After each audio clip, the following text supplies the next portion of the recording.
Estrangement is when one family member cuts ties from another family member. It's a terrible, challenging experience for all parties. Everyone involved in estrangement has an emotional response. It's not easy for them. But who is to blame? Are parents always to blame? In some cases, parents are at fault for harming their children. In some cases, parents are at fault for being imperfect parents.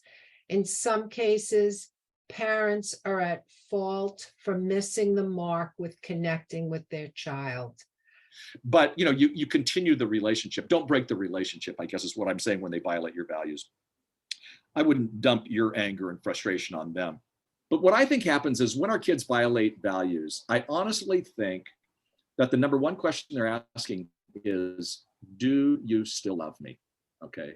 And the way to bring them back isn't to just show anger and walk away from them, but to actually take a deep breath, get the help from our replenishing our relationships around us, to pray like crazy, and then literally give them the kind of love that God would love. God loves you not for who you are, God loves you not for what you do, but for who you are. And I think we do the same thing with our own children, just like God, our Heavenly Father, would do that for us. One of the things that parents are asking a lot is, was it my fault? They feel a lot of guilt, and with good reason. Their adult children have been telling them things.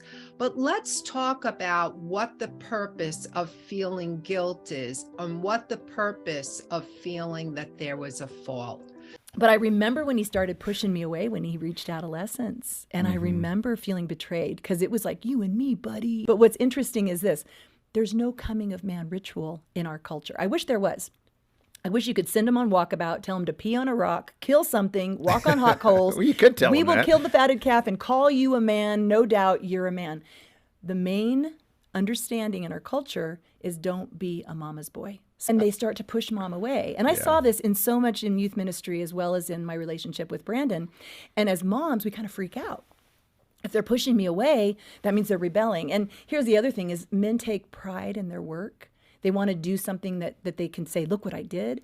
And when your son has swept the kitchen for however many years of his life, and he's done it because that's his job, and one day it's beneath him, we look at it as wives, that's rebellion. Instead of going, wait, he's a man. You have a choice. You either hand them their manhood, or their coming of man ritual is they're going to fight you for it. Being a mother and raising children is the most important work. You just have to be supportive of whatever your adult children want to do. What you're doing now is you're actually parenting yourself now. And in some ways, your children become your parents in a way. They start giving back to you the same kinds of pieces of wisdom that you gave them that you may not even want to hear. They're going to make decisions, and they're going to make mistakes, but you can't live life without making mistakes. When your children call up as adults and they say, well, I think I'm going to go to Brazil for the winter and kayak there, you say, oh, well, that sounds like that could be really interesting and challenging. You may be thinking, you're what? What if this? What if that? How are you going to pay for this? And all of that. But you don't say that. You realize that you can't protect your children. In the moments, giving love to your children, you did the best you could, so they'll figure it out. One of the things that you mention in your book, Moms Raising Sons to Be Men, is the need, the necessity for moms to be mentored by other women, especially older women. For me, I knew I wasn't the mom I meant to be. And I knew I was just putting out fires. I wasn't guiding their hearts. I was just surviving. I was just wanting them to obey because it made my life easier. And I was insulted when they wouldn't do it. And I found that I was walking around expecting them to measure up to my expectations. And when they didn't, I felt offended by them. It's funny because I've got 10 grandchildren now, and all I did was sit with them. All I did was play with them. Very different approach. Right. And it's like, stop that. Don't do that. Exactly. Now it's whatever. And you still guide them, though. I knew I needed help. I knew that my family was riding the roller coaster of my emotions, and I knew that I wasn't doing what I wanted to do as a mom. The thing about fault is it means that there was some kind of failure. There's a standard that was missed. So if there's a standard that was missed and someone is hurt as a result of it, what happens then? What do we do? How do you honor a narcissistic mother? How do you honor an abusive family situation? This is a big question, especially for those of you in faith-based communities. We're going to talk about what honor is. We're going to talk about what honor is not. And we're going to talk about how to apply this knowledge into your situation. Well, honoring means you hold them in high regards. You esteem them. You respect them. But there's a catch to this. The catch is, what are you esteeming them for? If there's nothing worth acknowledging that's honorable, then the most honorable thing is to not honor, because like I said, otherwise it would be a lie, and that's not honoring. This is a message that if you're a parent, it's going to put you in check. How do you want your children to honor you?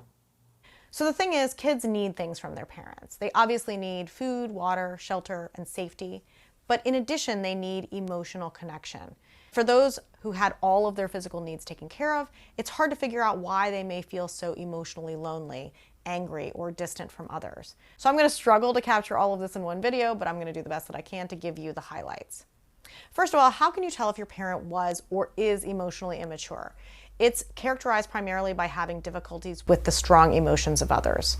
Some people who are emotionally immature are perfectly fine expressing their own emotions, even gleeful at times, although others shut down their own emotions completely. However, both of these types, when faced with a child's disappointment, sadness, or anger, really cannot handle it. But when they are actively approached for emotional comfort, they pull away, or they might even get angry with the child for having these feelings. They can be very dismissive. These parents can also be unpredictable. They can be wise at times and totally unreasonable at others. They can lash out at any difference of opinion, and they can get defensive when they are challenged. They don't have much self-reflection, and they don't accept blame or offer apologies when it's clearly warranted. So there are 4 kinds of emotionally immature parents: emotional, driven, passive, and rejecting. Emotional parents are consumed by their own feelings, and they swing between over-involvement and withdrawal. They are unpredictable and anxious, and they need others to stabilize them emotionally. They see people, including their children, as either saviors or abandoners. Driven parents may look the most normal. They are achievement-oriented and are very busy. They are constantly trying to perfect everything, including their own children, and they can be controlling and tend to inappropriately interfere with their children's lives. Passive parents seem to have compassion and empathy, but really they are just avoiding dealing with anything upsetting. They may passively allow the more dominant parent to abuse or to neglect the children without intervening. They also just give in, and they will minimize issues just to preserve their own peace. Rejecting parents don't appear to want to be bothered by their own children at all. They command, they blow up, or isolate themselves, and they never show any closeness or real actual engagement in family life. Some parents are a blend of 2 or more of these types. Has your adult child told you that you're toxic and they're not speaking to you anymore? Well, in this video, we're going to talk about 6 toxic behaviors. Hi, I'm Marie Moore, and I'm a therapist and a wellness coach. Let's get started. Toxic behaviors are consistent. They're not just a once in a blue moon or an occasional yelling. All families have difficulties. There isn't a perfect family, and even the healthiest of families have moments that aren't so great.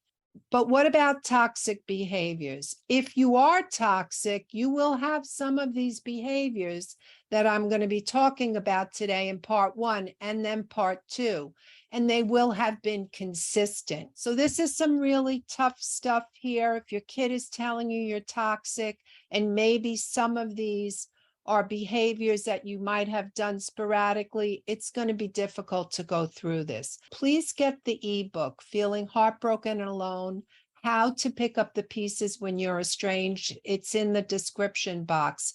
And watch my video 12 on how to heal from estrangement.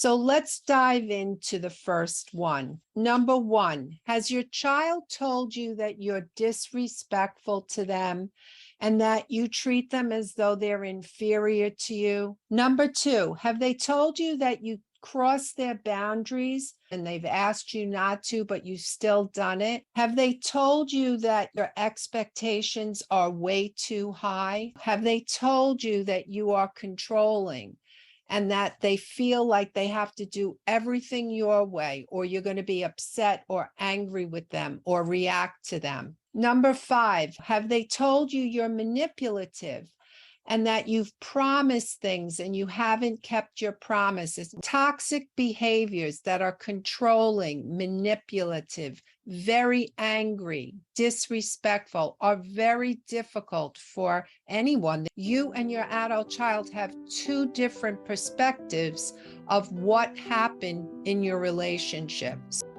So estrangement is a horrible situation, whether it's with your adult child or a family member, maybe it's a sibling. But if you're a parent and your kid has told you that you're toxic, you may want to be paying attention to some of the toxic behaviors. Well, did I do that once or twice? Did that happen? Maybe did I have a little bit of this going on? Because what we want is to be able to understand what's going on. Because let's remember, your perspective and your adult child's perspective are very, very different. So the first thing that an adult child might have told you is that you're selfish and that everything you do for you, and you're really not considering them very much. Number two, has your adult child told you that you never apologize when you've wronged them? And number three, have they told you that you blame them for your problems?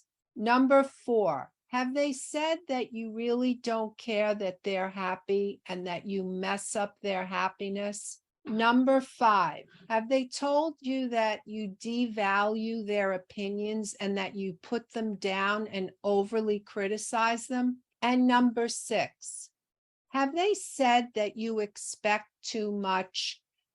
But we don't cram it down their throat, okay? They don't want you running their life for them. So we've gone over these 6 toxic behaviors. If you've been told that you're toxic, that's a very painful thing. Very, very painful for the adult child who's feeling like you have been toxic to them. Obviously, something happened in your relationship. Something happened. So there's a lot of different things. And in my series, I talk about why adult children disconnect and why they cut off. So it's not always toxic behavior. However, if you've been accused of being toxic, it's a good idea to hear what it is your adult child is saying. What can you do? Estrangement brings a lot of charged emotions, and naturally you get upset when your adult child is telling you something and you feel like you haven't done it, or maybe you have done it and you're very defensive because you don't know what to say. So if you learn how to communicate, meaning how do you respond to your adult child if they're accusing you of something at the moment, and what you don't want to do is be defensive. What you do want to do is learn how to validate and say, I hear what you're saying. And maybe even think about, if you have done that, it might be a good idea to apologize wholeheartedly. The third thing that will help you during this estrangement time, because you don't know how long this is going to take before maybe your adult child wants to see you again. You have no idea. So it's a marathon, not a sprint. This is going to be a while. Average estrangement is 4.5 years. So if you've been accused of being toxic and you're really upset, it's a good idea to be around people that love and value you. Remain social, stay in contact with people. It tends to be extremely disorienting for the family scapegoat because they are treated like they are crazy in the family anytime they point at the abuse and call it what it is. So if the scapegoated child starts telling the parent that they're acting unfairly, if the scapegoated child tells anyone outside of the family that the parent is acting unfairly, what will happen is that the entire family will kind of rally up and accuse the scapegoat of being crazy. So the scapegoat might come to be known as kind of the problem child, as the child who maybe is mentally ill in some way. They might get different diagnoses. They're the most likely child to be brought in for psychological help because the parents truly believe we're a nice, normal family. Nothing is wrong with us. It's just this one kid is acting up and we don't know why. The reason the kid is acting up, of course, is because they are being blamed, shamed, abused for things that the parent is projecting onto them. And it's perfectly reasonable for a child to act up in response to that. And again, the child doesn't have the language for this, right? They can't point at the parent and say, you're gaslighting me, you are projecting your own abuse onto me, you are threatened by me because you yourself have an unhealed, disorganized attachment system. The child just knows, I am on the receiving end of a large amount of negative emotion, whether that's shame, whether that's anger, whether that's neglect, and there doesn't seem to be a rhyme or reason to why it happens. So this is, of course, very dysregulating for the child. When they're being blamed for something that doesn't really make any sense, of course, it's a normal child reaction to get really angry, really upset, really frustrated. And then it becomes easy for the rest of the family to point the finger at the child and say, well, look at how much they're acting out. This must be their fault. So there is absolutely, in the purest sense of the term, a lifelong gaslighting process that happens with the scapegoated child. They are continuously being told, you are the reason why we weren't a nice, normal family. You are the one with anger issues. You are the one who is a bad kid. And this process of gaslighting them will often follow them in the family dynamic all the way through to adulthood. So in the adult's life, there are a lot of different ways that the outcomes of this scapegoating abuse can play out. You will, unfortunately, very often see the scapegoated child developing issues with addiction, with emotional regulation. They might deal with eating disorders or other mental illnesses. It is not uncommon for scapegoats to develop complex PTSD, which is a disorder that develops through prolonged interpersonal abuse. And I have a theory, and this is purely speculation, loosely based on personal experience, that scapegoats often get involved in kind of antisocial behaviors like drugs or crime or whatever it is, because they have internalized this feeling of I am bad.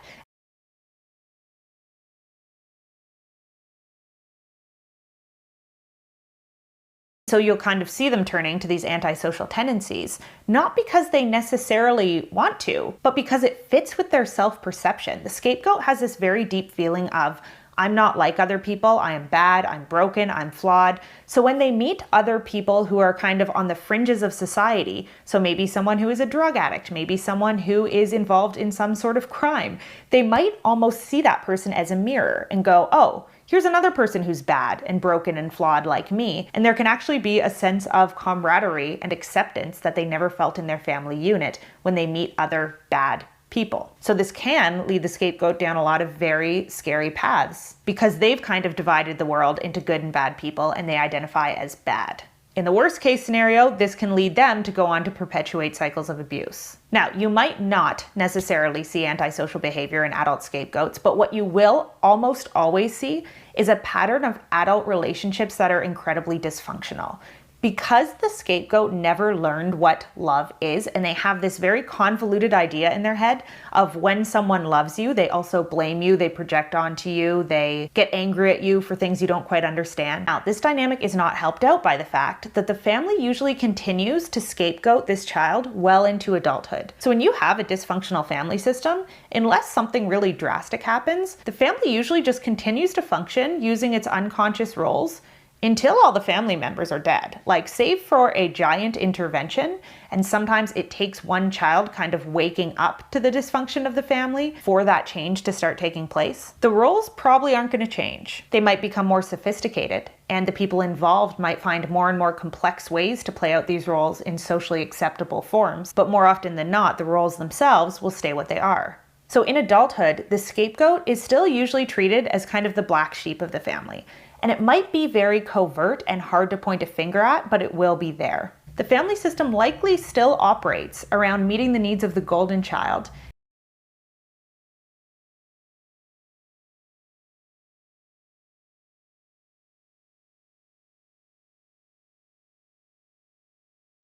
So if your adult child has cut off from you and they've told you you're toxic, chances are there's stuff that's gone on.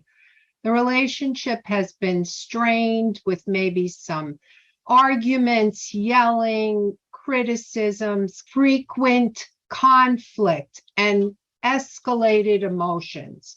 So one of the things that I hear from adult children often is that their parents are just not acknowledging what has gone on. Now, this is difficult for the adult child, and it's very difficult for the parent because there's this huge disconnect with what the adult child says and what the parent thinks happened in their relationship.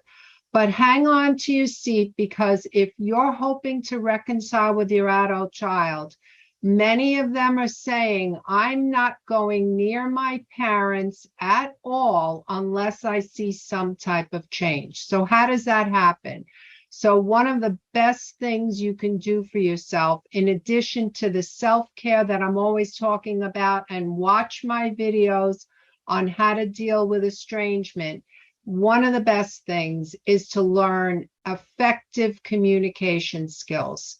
So first skill, validate. So validation is a sincere attempt to hear and then speak back in a paraphrase what you have heard. So this requires an attempt to listen more than you speak. In fact, if your adult child hasn't spoken to you and they've told you you're toxic, chances are your behaviors have been one of not really listening. And when you listen, maybe your previous attempts were lined with a lot of defensiveness or excuses. So validating is simply this.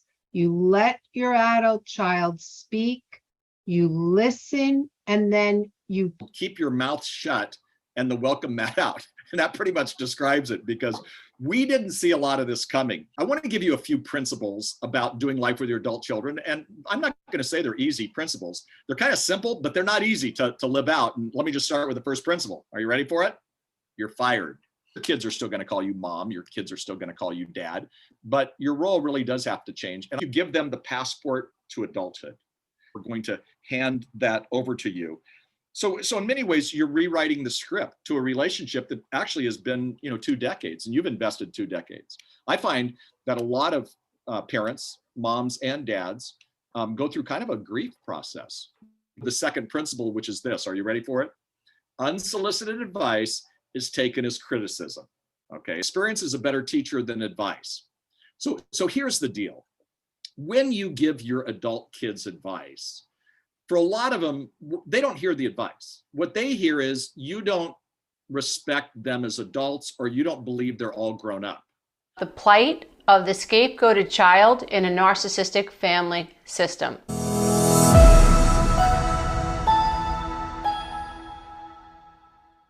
So we're talking today about what it means to be the scapegoated child inside a narcissistic family system.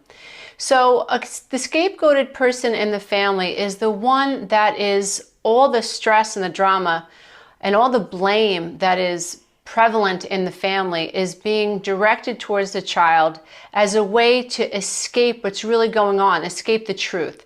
Focusing on the scapegoated child, picking on the child, gaslighting the child, pitting the children up against one another. And when this is happening, all eyes are on the scapegoated child, the way the child reacts, and no one's holding the mom or the dad accountable for their own behavior, nor are they being called out for the way they are treating their own child. So scapegoated children oftentimes are the children in the family that are the most emotionally honest. They are the ones that are not willing to play the game. They are the ones that fight for justice. They are the ones that don't like the way their parents are behaving. They are the ones that are soaking up all the energy and all the toxicity of the family. So they might look like the child in the family that is depressed, that is anxious. Maybe the child's acting out in school. But that's because the child is absorbing the energy of the family system, and the child knows something is wrong. In unhealthy family systems, children do not feel safe. Like I said, you could have siblings that are pit against one another, right? And so when you are the scapegoated child, you're the one in the family that is acknowledging that something's off. I, as a child, could not pretend. And I was the child that my mother picked on, and picked on me more when my dad wasn't around. So I know all too often what it feels like to be the scapegoated child. You see this all the time, right? I know of one family where there was problems between the husband and the wife, and it was like the wife took one child and the husband took the other child, literally under their wings.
Became a complete mess where the mother was poisoning the one child against her father, and the mother was also moving one of the other daughters away from her, so pitting child A against child B. So dad steps in and says, oh, I have to take care of child B because I see what she's doing with child A and child B. And it's just totally dysfunctional, and we're not talking about it. We're not clearing the air, and no one's being held accountable. So the thing with being the scapegoated child in a narcissistic family is you're the one that's willing to confront what's going on. And so that makes you a target because you are not towing the line. You are not pretending everything's okay. You are calling out your parents. You're calling out the injustice. And because you're saying, hey, I don't think that's right. Hey, I think we should talk about it. You become a target. And you don't say no to an emotionally immature parent or a narcissistic parent. You don't say no, right? And if you do, the 3 Ps, there's a pattern of punishing people who disagree with them. And that's exactly what happened. And literally it came out of nowhere. And she's banging the cabinets and she's getting all nasty under her breath. And I start to go into my trauma response. And my father kicked me out. He said, you and your monsters, get out of here. And I looked at him, I said, Dad, what are you talking about? Like, you know she's wrong. There I was opening my mouth. I was challenging the system. I was saying, hey, buddy, You know this is uncalled for. You know this reaction is ridiculous. You know that she shouldn't be behaving this way. And you're kicking me out of your house. And you know what he said? He said, I have to live with her. Go home. He called my kids monsters. I can guarantee you they weren't monsters. And this is not some delusional mommy talking. My kids were not monsters. But here I was confronting the family system. And so about a week later, my dad shows up with the pie on a Sunday afternoon. And I'm just like, what the heck is going on?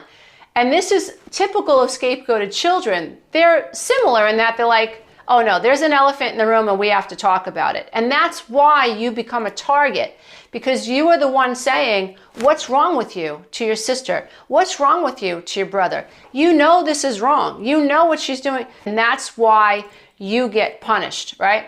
And so my dad shows up with a pie, and I remember looking across the street like, no phone call, no apology. You're just going to show up like nothing happened? I'm sorry, but I'm not made that way. Like, it does not compute.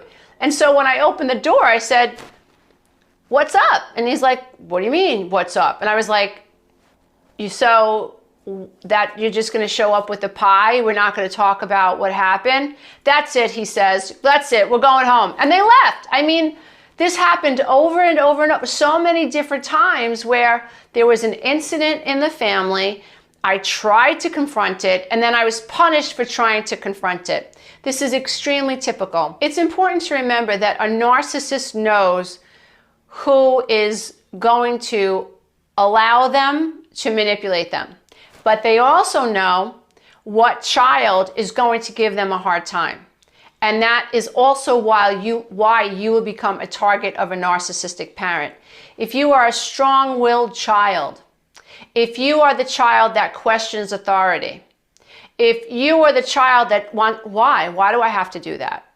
If you are the child that is not going to acquiesce and subjugate themselves at will because mommy dearest raised her voice, or mommy dearest is drunk and she wants you to go get her glasses, or she wants you to go run to 7-Eleven for another 6-pack, and you say, no, you're drunk. If you're that child, then you're the one that she's going to try to break. You are the child that recognizes that this is unfair, that this doesn't make sense, right? This is unjust. None of this is making sense to you, and you know it, and the narcissistic mother can sense, or the narcissistic father can sense that you are not going along with the program. You don't smile when they say something racist. You don't smile, you don't joke when they make fun of your aunt that just left the house, right? You don't jump when they say jump, right? You don't go along with what they're doing. You know when your mother is treating you unfairly and you say something, or you just simply don't go along with the program, right? You're strong-willed, you're empathetic, you have a moral compass, you recognize things that are unfair, that things that are unjust, and you're very uncomfortable with it. You're very emotionally intelligent. Sometimes, in my case, I was depressed as a kid. I had anxiety as a kid. Well, I was inside a system that was very sick, and I was aware of it, and nobody was doing anything to fix it. And worse, it seemed like I was being blamed, or I was being gaslit. It was like, no, you're just crazy. We're fine. You're just crazy, And so, yeah, being gaslit as a little kid does a lot of damage. And of course, Jesus was a servant. He teaches through his word that you are not to be servants. That is, we are to have a servant spirit. That is, we're not living for ourselves, but for others. And I think of all the people who need a servant spirit in order to be happy is a mother. Because what does she do? She serves everybody every day, all of her life. She's giving of herself. Well, the next time you get tired and say, I'm just fed up with this, remember that Jesus was a servant. He served those he worked with. And the truth is, service is an outpouring of yourself. When you're giving yourself away to someone else for some need in their life, that's what you're doing. You're giving of yourself. And a servant spirit is a godly spirit. And not only that, a servant spirit gets a long ways further in life than a person who's selfish, whether it's on your job, among your friends, or whatever it might be. A servant spirit doesn't ask the question, well, how does that suit my schedule? How do I feel? What's coming to me? What am I going to get for all this? No, a servant spirit is, what can I do for you? How can I help him? How can I help her? You serve the living God by serving your family. And a servant spirit is a godly spirit. So we think about godliness, that's what we're talking about. They already know where you stand on a lot of things. Don't get stuck in that position. Your job is to love them no matter what, and even if. Notice the relief that you feel when you remind yourself that that's your job, because you can do that, can't you? They're going to make whatever choices they're going to make. And no matter where they end up, if it's in prison or if it's in the executive suite, doesn't make any difference to you. Your job remains the same, to love them no matter what, and even if. They didn't have a course for this in seminary, okay? But I do have decades of experience parenting adult children, and there are a couple of things that I am sure of. And the first thing is this, that in our culture, we raise our children to be independent. When our children flex their independence muscles, they don't always follow in their parents' footsteps. I have absolutely no problem with any of my children's career decisions or their financial decisions or their child-raising decisions or their food choice decisions. When you raise them to take care of themselves, they take care of themselves. And often they do so in ways that I don't even recognize. Oh, and another thing that I am very sure of is this. When you have more than one adult child, you can bet that all of your children will make very different decisions about career and finances and child rearing and food. Again, I want to reiterate that I have nothing to be upset about when it comes to my kids. Nothing. That's your acknowledgement that you're not driving. Your adult kids are running their own lives, aren't they? And that's our way of backing off and honoring them as adults. One thing that I have done, though, is that I've spent a lot of time looking at what the Bible has to say on this subject. And while I said I don't consider myself to be any kind of Bible guru concerning the things related to parenting adult children, I do think that I've got a handle on some things that will help us, help all of us, no matter where we find ourselves in this delicate dance of being a parent to adult children. Father, please make what I say today something that you are pleased with.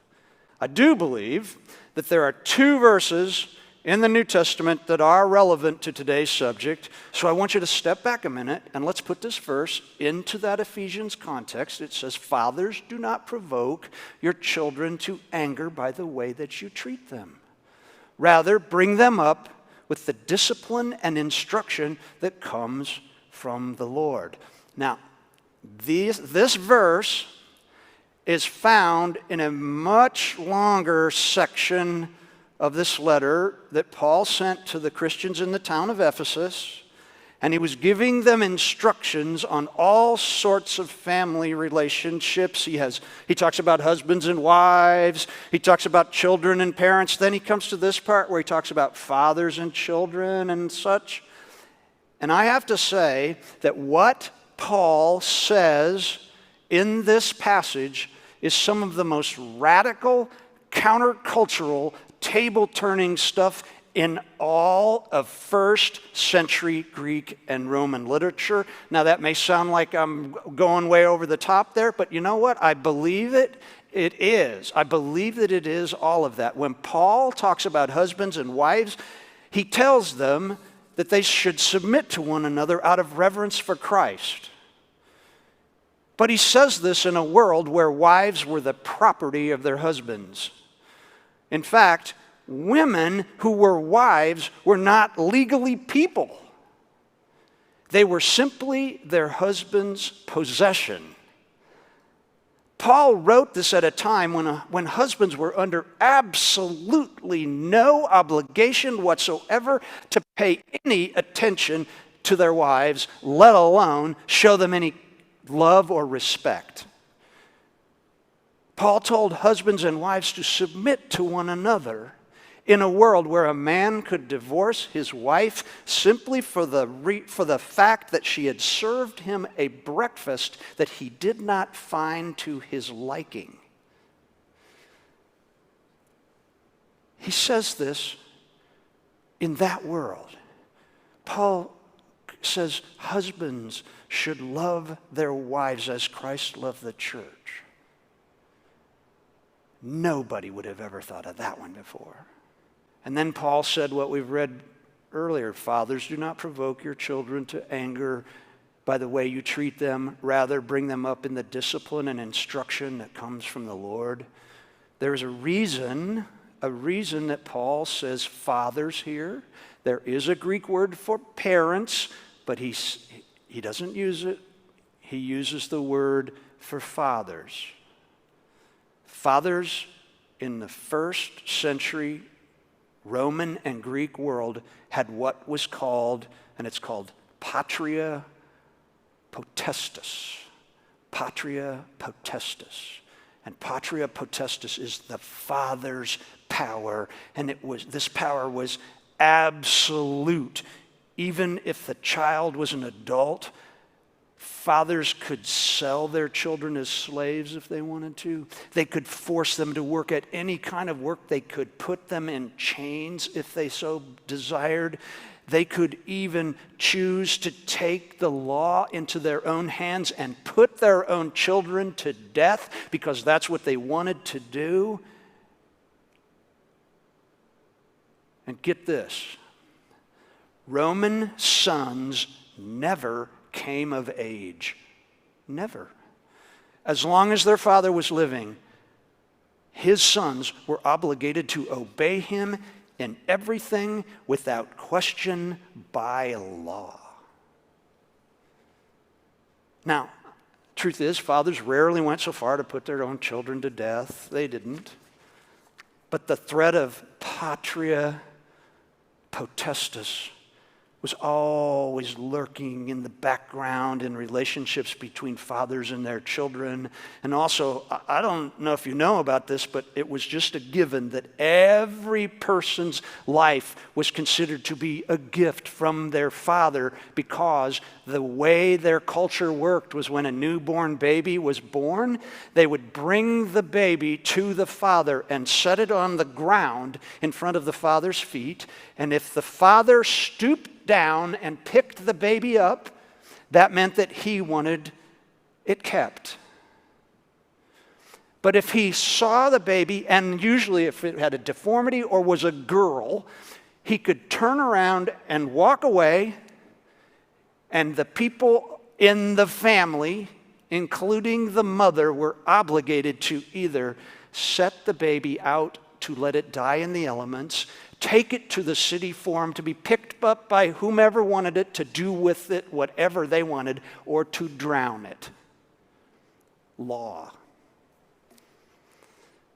And it's into this world, that Paul says, fathers, do not provoke your children to anger by the way you treat them. Before I go on, we know that fathers don't have this kind of control over their children's lives now. We don't live in that world. We also know that children in our world are raised by all sorts of arrangements of people. I think that everything that we're about to see that Paul says to fathers here, we could also say to mothers and grandparents and anybody else who is in the position of raising children. It works for everybody. It's okay in our culture. Anything that's good enough for dad will be good enough for mom. I'll just say it like that.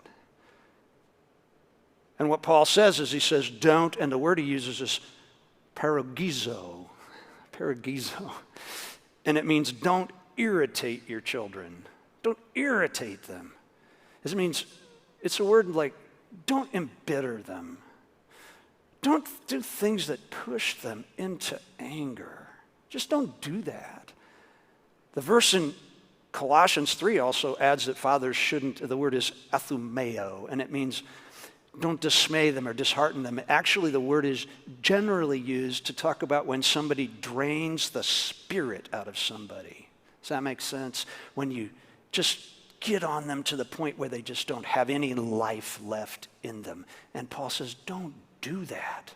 Don't do that.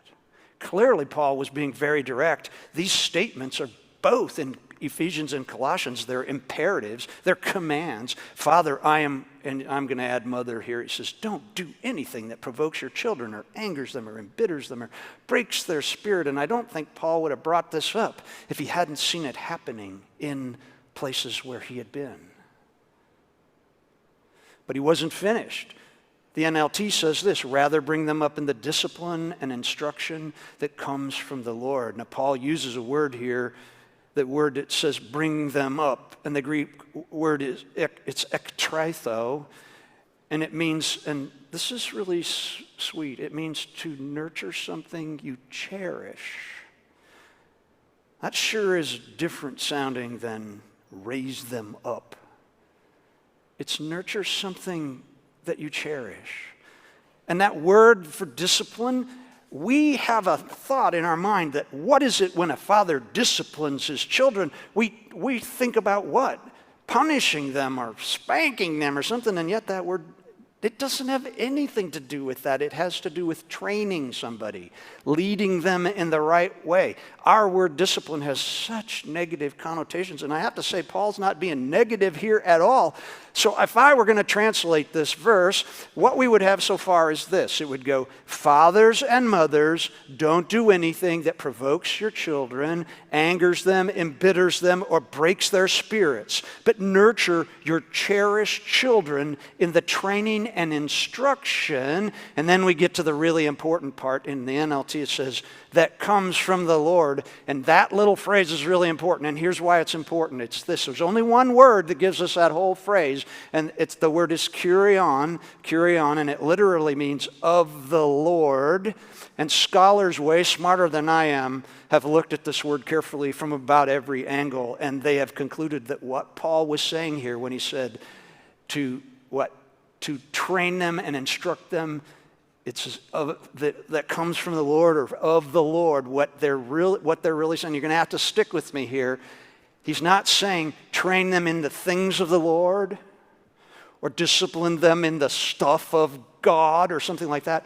What he's really saying is train them in the way that Jesus trained. It's the training of the Lord. Train them in the way, in the teachings. No, not in the teachings. In the way that Jesus taught them. See the difference? Train them in the way that Jesus taught them. And I agree with the scholars about the Greek here. I believe now that what Paul was going for here was to tell fathers specifically, but parents of all sorts generally, that their task is to be Jesus to their children, no matter what their children's age. So here's the Tim Ayers translation of the verse. Okay, you ready for this? It goes like this. Fathers and mothers, do not do anything to provoke your children to anger, no matter what the age of your children. But nurture your cherished ones by training them and instructing them in the same way that Jesus trained his cherished ones. And so the question immediately becomes, how did Jesus teach and nurture his cherished ones? And I'm just going to get right to it. These are the words that were used to describe Jesus in his relationship with his disciples. They are, he was tender-hearted, he was merciful, he was kind, he was humble, he was gentle, and he was patient. And can I just tell you, that changes everything for me about this parenting business. Everything. I've been thinking about this sermon for a good while.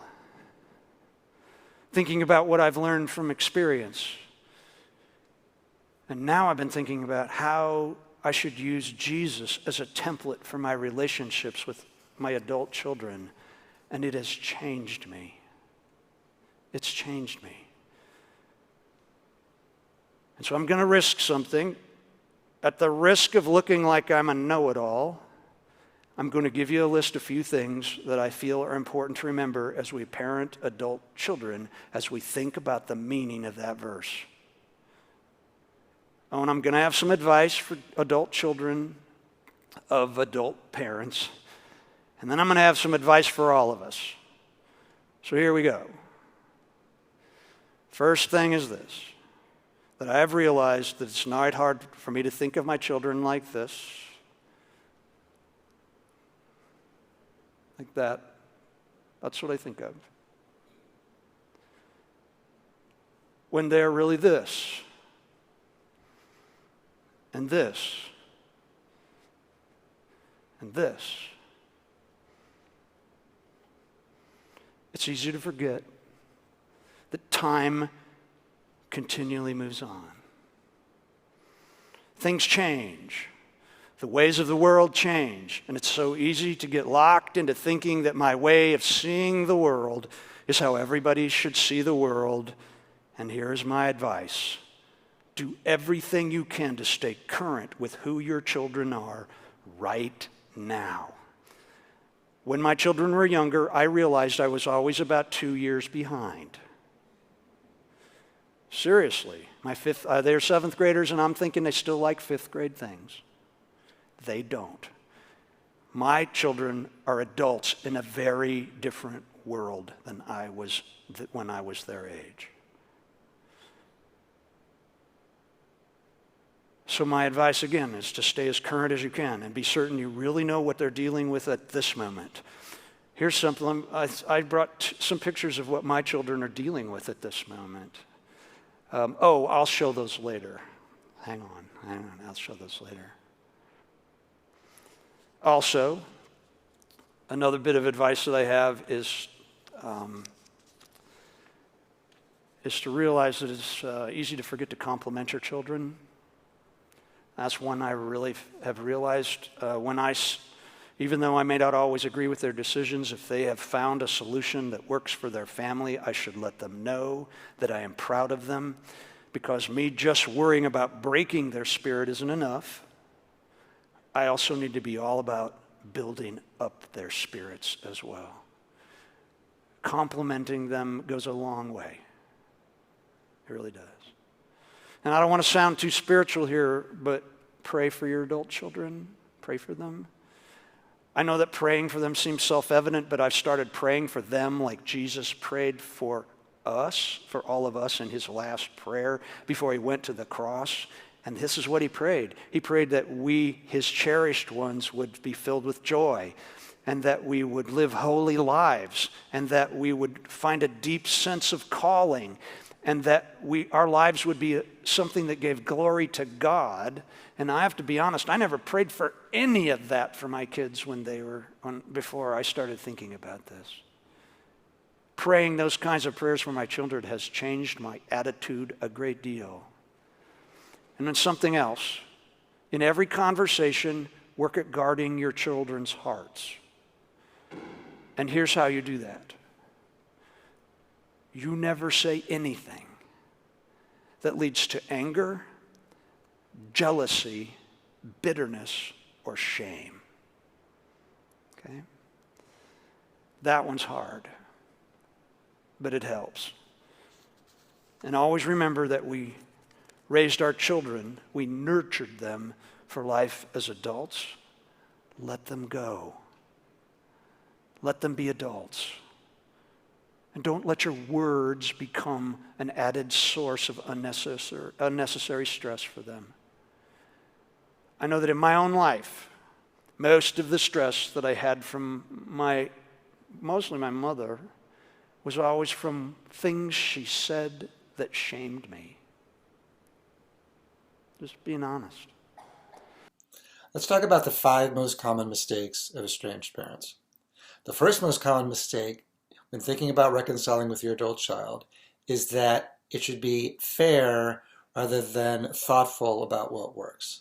Obviously, if it were completely fair, maybe you wouldn't even be estranged. Your child will remember all the good things that you did for them, all the ways that you were dedicated, all the sacrifices you made, your willingness to repair, whatever it is. But the more preoccupied and obsessed you are with feeling like it's unfair, the more you're going to drive your child away from you and make them not want to reconcile. Second, and related, second mistake is feeling like guilt is going to motivate your child. There probably are some cultures and some kids and some places and families where guilt tripping your child into being in contact with you or forgiving you would work. But today, that almost never works. Mistake number 3 is returning fire with fire. Just because your kid is talking to you in a disrespectful way, getting mad at you, if you just return fire, you're not actually really being a good role model of a parent. You're not actually rising above and speaking in a mature way, which is really your key to reconciliation. The fourth common mistake is thinking that reconciliation is going to be a sprint and not a marathon, that you can say a few things, do a few things, all is going to be forgiven and healed. No, typically it's more like a marathon. There may be little inroads that you kind of have to slowly build on, crumbs that you kind of have to build into something larger than that, tiny embers that hopefully over time and nurturance you can build into a fire. The final most common mistake is assuming that this is all about you. According to world-renowned narcissism expert Dr. Ramani Durvasula, narcissists take a major toll on our mental and emotional health. Narcissists are very difficult to spot, yet they instill intense feelings of low self-worth, insecurity, and depression in their victims. In our first session, Dr. Ramani breaks this down for a critical relationship, your parents. I consider it a public health crisis of our time. I really, really do. And I know I take a lot of flack for saying that, but Kyle, I say it from a very serious place. What I am seeing in my office with my consultation clients, day after day after day, it's horrifying. But these people, their health is falling apart. This isn't just like, oh, I'm having a bad day. Their health, the stress, the effect on their health in every possible way. People getting sicknesses that don't make sense, they make sense to me. Being in the proximity of someone who's behaving in such a toxic manner is a problem. And the other struggle for me is that many people say, well, the narcissist went through a lot too.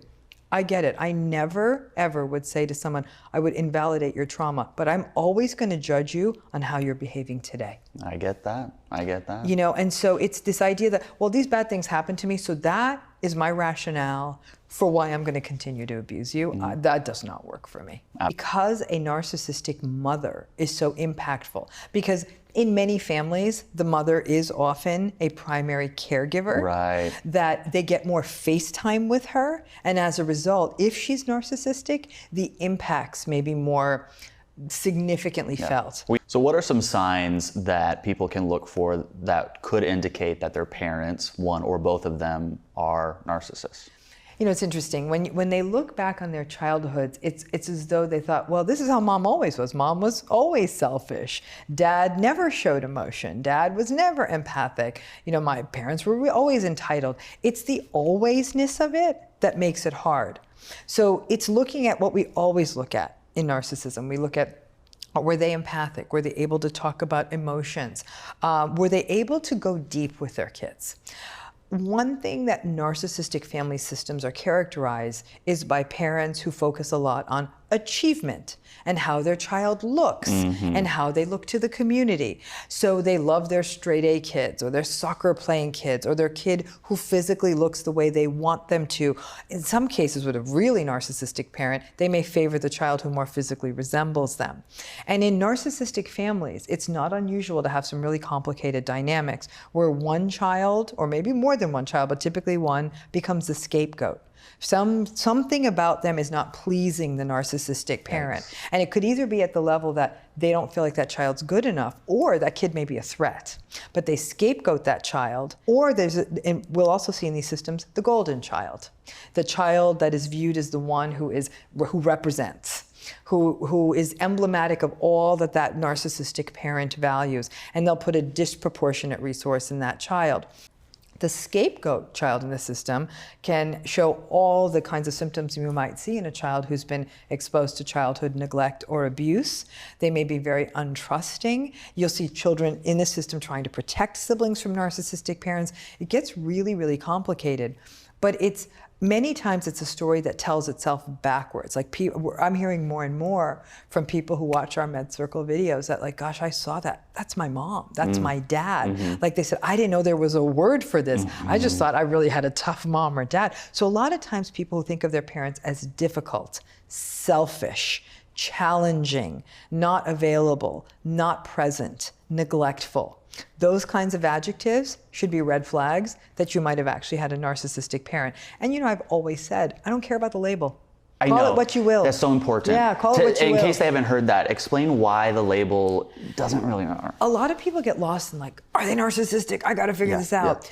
As though they're giving a diagnosis. Right. The adjective by itself is not diagnostic. No. If you really experience from this parent that they were difficult and selfish and cruel, just there was an antagonistic quality to them, maybe I also help you circle that drain and say, yeah, your parent seemed narcissistic. It almost doesn't matter. If it felt like that, emotionally distant and invalidating and controlling a childhood, doesn't matter. It was still a miserable experience, and it's definitely something that shaped you.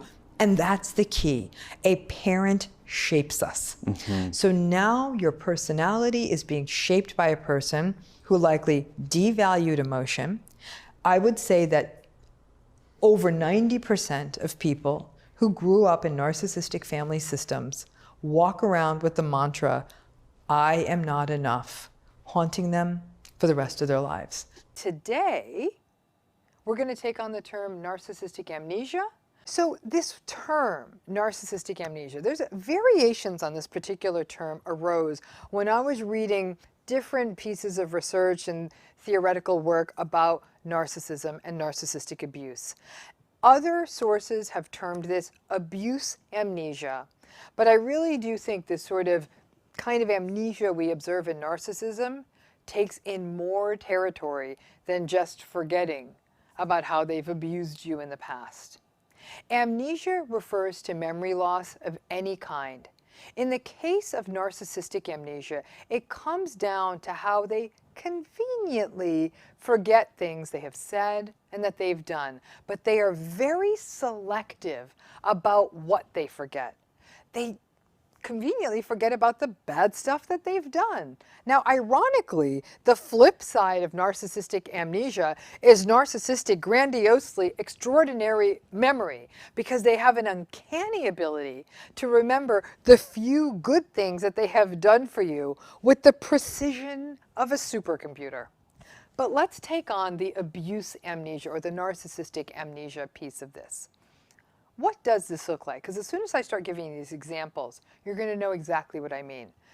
They forget the really icky things that they're responsible for. This kind of abuse amnesia, this narcissistic amnesia, can also happen with parents. If it's your parent, it could be the time humiliating you in front of a new wife or your new boyfriend or your new husband or your new girlfriend, or lying to you about an important family matter. They forget, narcissists in general forget the things that make them look bad. They forget the things they did that raise the possibility that perhaps they're just not a very nice person. And because narcissistic individuals are so insecure, they do not allow themselves to integrate anything into their inner world that chips away of that precious portrait of them as anything but that grandiose and charitable Superman or Superwoman they really wish that they were, and are delusional enough to believe that at some level they are. And in that way, narcissistic amnesia is very protective for them. If they conveniently forget it, then they do not have to struggle with the parts of themselves that make them uncomfortable, the parts of themselves that do bad things. Now listen, we all screw up, but we also, and we uncomfortably remember those screw-ups, and we own up to them, and we cringe when we remember them, and ideally, we don't do them again. Narcissistic amnesia is a form of gaslighting. Their unwillingness or their inability to recall their bad behavior really does undercut your reality. Now, the million-dollar question, of course, does the narcissist really not remember that bad thing they do? Now, since no one's ever really systematically done the research on this, it's actually hard to know. All we know is that they will often deny the bad things they do, claim to not recall the bad things they do, and when they're shown evidence of these bad things, if evidence even exists, they might cop to it, but in that hazy way that someone in a soap opera who's lost their memory would do, like, oh yes, now I remember, it was so long ago, and I just forgot about it. It's not that important, it was so long ago. To hear that feels absolutely awful, because that memory of that very real transgression, of that bad behavior, was often very devastating for you. And it may have even been a turning point in the relationship or even in your life for you. A massive red flag, a point when you considered pulling the plug, ending the relationship, going no contact, or may have felt so depressed or anxious you just didn't know what to do. Their rather convenient amnesia in some ways is an invalidation of your experience, and it can leave you feeling as though the two of you weren't even in the same relationship. Honestly, in some ways you weren't. Because narcissistic amnesia can really impact you in the same way as gaslighting, it is obviously very destabilizing. The other challenge that's raised by narcissistic amnesia is when you attempt to talk about these forgotten events for them, when you try to bring them back up, you may be written off as petty, as somebody who keeps dwelling in the past, as somebody who's unable to ever let go. They use their convenient memory loss to paint you in an unflattering and invalidating manner. It can make raising these issues even more difficult, and you may find yourself ruminating, questioning, and obsessing over these past episodes.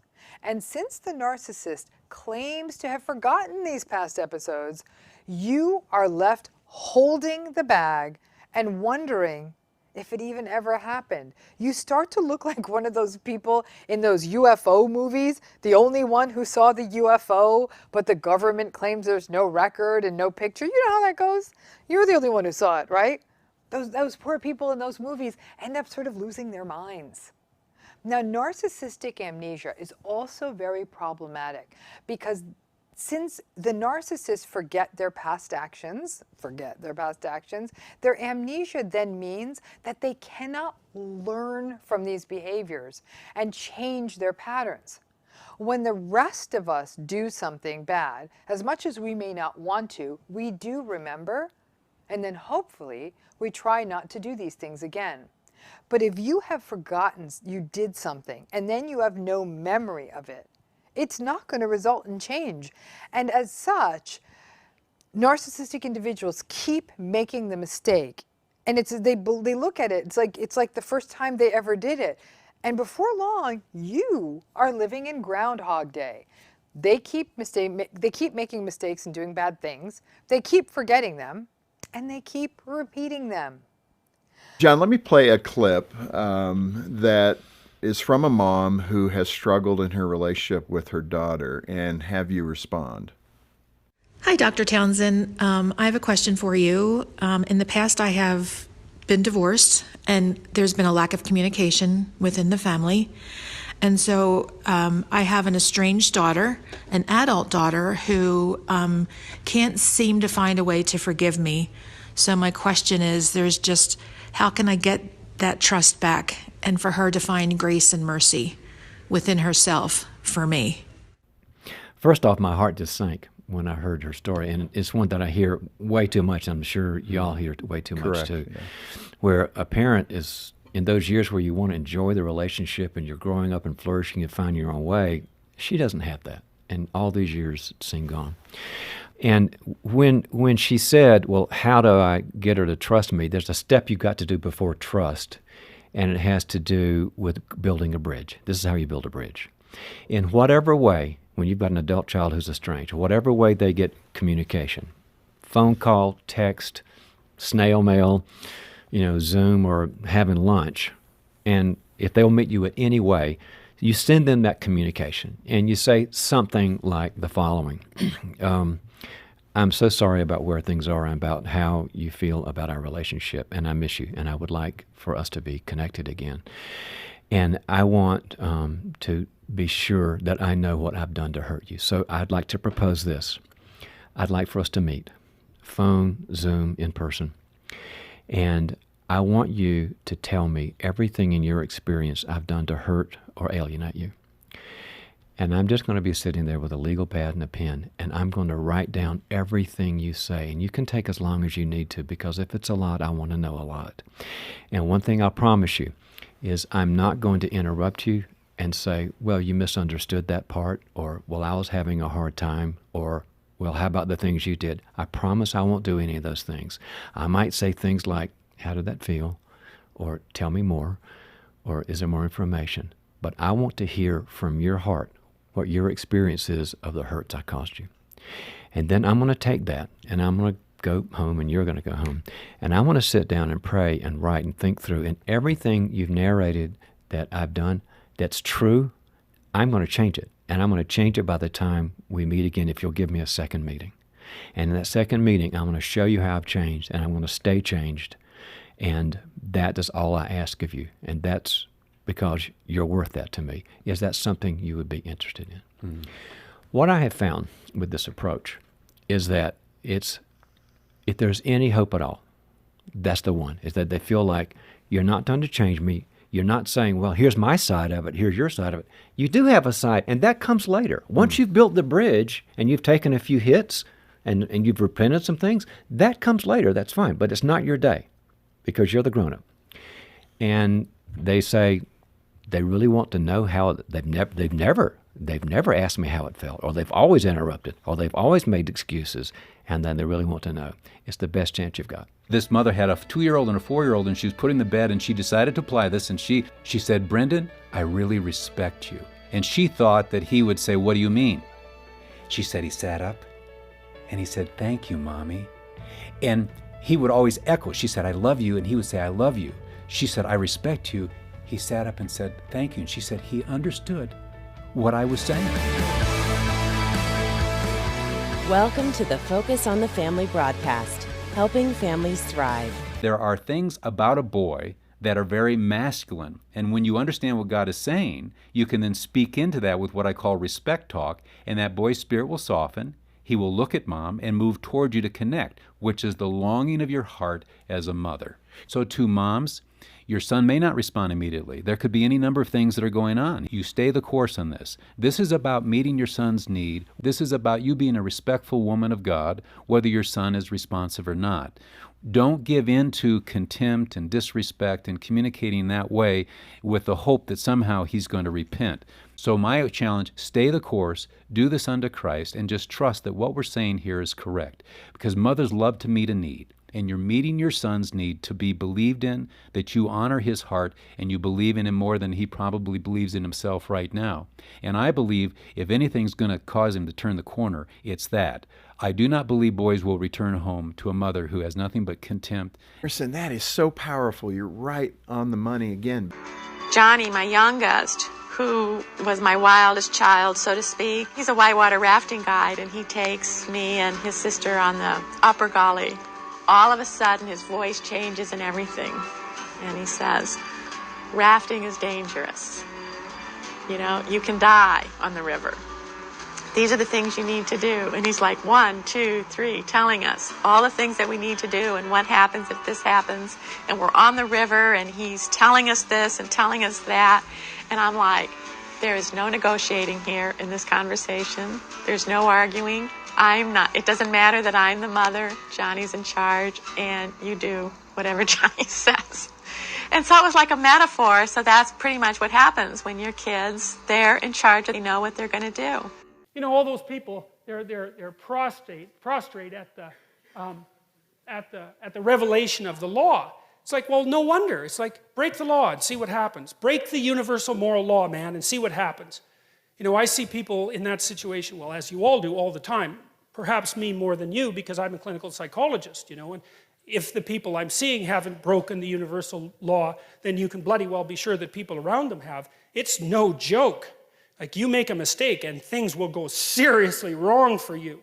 And so it's no wonder that you'd be terrified at the revelation of the structure that governs our being. The Old Testament was a really accurate representation of the phenomenology of being. It's like, stay awake, speak properly, be honest, or watch the hell out, because things will come your way that you just do not want to see at all. And it might not just be you, it might be everyone you know and everything about your culture that is demolished for generation after generation. It's like, stay awake and be careful. And I think that people only don't believe that when they're being hubristic. And I think that most people know that deep in their hearts. You think people get away with things all the time. I tell you, I've never seen it. What I see instead is that thing happens, right? Someone twists the fabric of reality. And they do it successfully because it doesn't snap back at them that moment.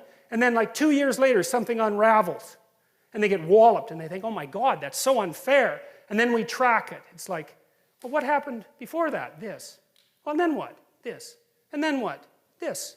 And then what? Oh, this. Oh, that's where it went wrong. It's, yeah, because you can't twist the fabric of reality without having it snap back. It doesn't work that way, and why would it? Because what are you going to do? Twist the fabric of reality? I don't think so. I think it's bigger than you. It's like you get away with nothing. And that is the beginning of wisdom. And it's something that deeply terrifies me. And you know, we walk on a very thin and narrow edge. And we're very lucky when things aren't degenerating into chaos around us or rapidly moving to far too much order. And it's not an easy thing to stay on that line. If you're not existentially terrified about the consequences of wavering off that, then you are truly not awake. So, and that's what I see in this picture. You know, it's like, look out, man. Because there are rules. And if you break them, God help you.